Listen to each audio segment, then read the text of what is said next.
What's up guys, and welcome to the official Google Pixel Day. Today Google will be announcing a bunch of different products and services including the Google Pixel 4 family, the Pixel 4 and the Pixel 4 XL. The phone that has been leaked, unboxed, reviewed, camera tested, used for months, and now someone out there is even selling the used Pixel 4 because why not? How did this all happen? There is no explanation. Pixel 4 broke the record of Pixel 3 as far as the leaks and everything goes. In case you haven't been following everything that has been around, this is the final video talking about everything you need to know about the Pixel 4 family, everything that's going to be new. And trust me, Google has done some interesting things. So starting with the design, the Pixel 4 family is definitely a lot different compared to the Pixel devices from previous years, because this time Google is using a gloss finish compared to its frosted finish that they used to do back in the day. So it's going to feel like a regular gloss phone. There's also a big square camera on the top left side of the phone, including the dual camera setup, which I'm going to talk about later in the video. And for the front design, Google finally decided to kill the notch and introduce a big forehead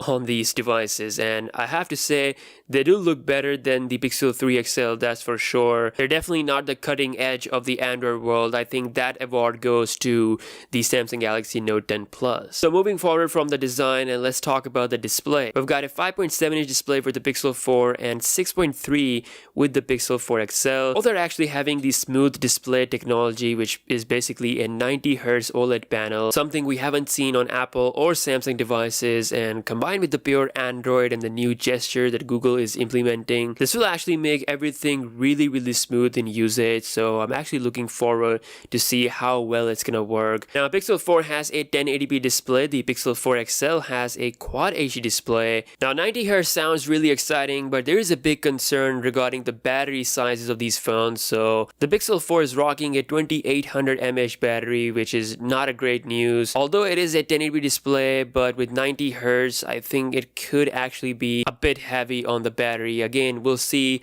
how Google will optimize everything with this 10.0 Android software version. The 4 XL actually looks good enough, but in my opinion, I don't think it's going to challenge any current battery beast that we have. Pretty much every manufacturer went beyond 4000 mAh battery. Even Apple has a near 4000 mAh battery size on the iPhone, which by the way is the current battery drain champion. So again, we'll see the exact results of the Pixel 4 family in the battery drain test. Make sure to stay tuned for that. For the first time, Google has dropped the fingerprint scanner from their devices and they're going with the face unlock, and it's actually a pretty big thing. You'll be able to use face unlock for unlocking your phone, app sign in and payments, which is similar to what Apple's Face ID is. Along with the Face ID, one of the biggest features here is the Soli radar chip. This is a motion sensor that's going to allow you to skip songs, mute alarm, end the call or attend the call by just waving your hand. And the way they're showing it, it looks like a feature that might be very useful, especially when switching off the alarm. There will be a Soli optimized Pokemon game launching at the event as well, which looks pretty interesting. So with Soli radar chip, you'll be able to play this game in a very different way than any other phone. Now to most people, the motion stuff is gimmicky. Again, it depends. All in all, everything comes down to one feature regarding the Pixel devices that is the most hype feature, and that is the camera. Once again, the defining feature. We have some crazy sample results out of this phone, and I have to say these images, they just look absolutely stunning. The portrait mode,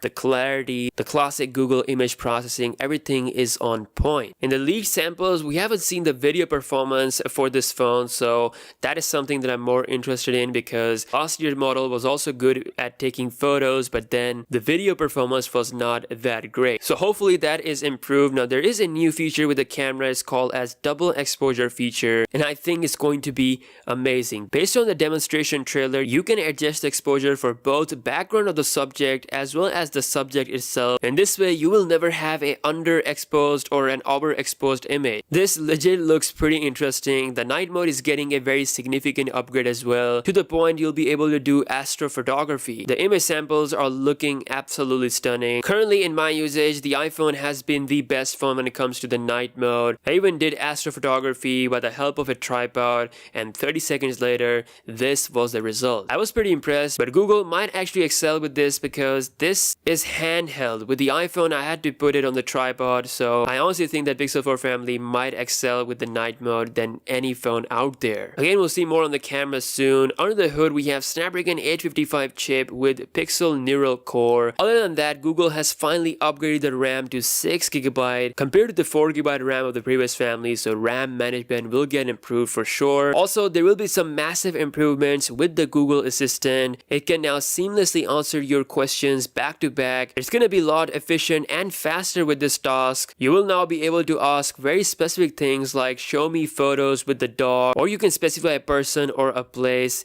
and it will be performed. This time, some of the commands will work offline as well, so you won't have to have the internet all the time. There's also a raise to wake feature where when you raise your phone, the Google Assistant will be activated in the background, and if you say a command, it will do it without you doing any squeeze gesture or saying any hot word. Basically, what this means is that Google Assistant will be much more active than before. It's gonna be available in 3 colors. We have the orange, white, and black. All of them have this black sides to them but different colored power button, which is a nice touch. As for the price, the Pixel 4 XL is expected to start at $999, which is a bit expensive compared to the Pixel 3 XL from last year. We don't know the pricing for the Pixel 4, but it's gonna be most likely around $800 to $850. So yeah, that's all we have on the Pixel 4 family. Be sure to subscribe to the channel for full coverage of these phones once they are out. And in the meantime, let me know your thoughts. Are you actually excited for these devices or not? Leave a comment. And in case you don't know, the giveaway for the iPhone 11 Pro is still live on the channel. The winner will be announced on October 20th, so it's the best time to enter. Link is down below in the description. With that being said, I'll see you guys in the next one. Peace out.